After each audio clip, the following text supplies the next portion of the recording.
Hey guys, welcome back to RTR. Today we're talking all about flood mode, and if you don't know what flood mode is, it's totally okay. It's not a very popular term, but actually a lot of different varieties of vehicles are actually using it. Ford uses it, GM uses it, and Chrysler uses it. So all these vehicles, different vehicles will use it, some vehicles will not, so it all depends on your vehicle that you're driving. But the Ford F-150 is one of the vehicles that does use it. So now what is it, and should you be using it? So flood mode is just a way to get oil into your engine faster. So if you let your vehicle sit, say overnight or for a couple weeks, and you only use it every once in a while, or it's really cold out, a lot of that oil is going to drain down into your oil sump overnight. So when you start your vehicle, there's going to be no oil really circulating through your engine yet. And that's going to be usually where most of your wear is going to come from, is just starting your engine. So the flood mode, what it does, it's going to pump oil into your engine. So by the time you do start it and all those parts start moving,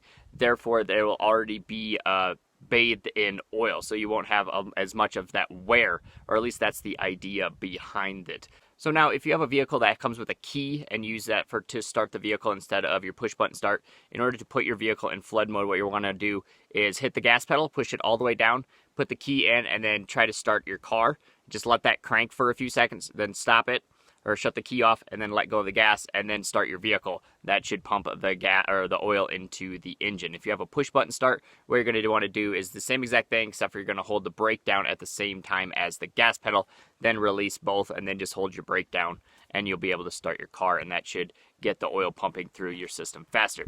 So this is not something that you're going to have to use every single time you start your vehicle. It's usually, if it's like a week or so that you don't drive your vehicle, then it's probably a good idea to do this flood mode.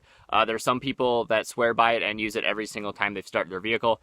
I haven't really seen too much good or bad about it in the long run, so it doesn't seem like it's really doing any harm, but it also doesn't seem like it's doing that much good. It's definitely going to lubricate sooner, but usually once you start your car and start driving it, it's going to get lubricated pretty quick anyways. It'll probably definitely work a lot or do a lot of good for you in the long run if you're going to plan on keeping your vehicle for like hundreds of thousands of miles, because that's a little bit of wear and tear. But like I said, once you start your vehicle, that oil is going to be circulating soon, so it's just going to get it into it a little bit sooner. But that is where all of the wear comes from, is right when you start your vehicle.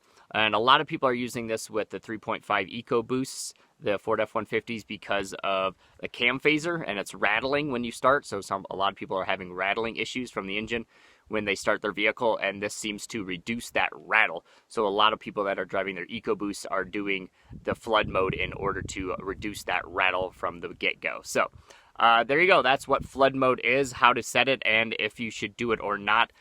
It's still, like I said, up in the air on whether it will do anything for you in the short run. In the long run, if you plan on keeping your vehicle for a long time, it might be a good idea to research this, make sure your vehicle actually has the flood mode, and maybe ask your mechanic if it's a good idea to be doing it every single time, or at least if your vehicle's sitting for like a week or so, if you should be doing the flood mode.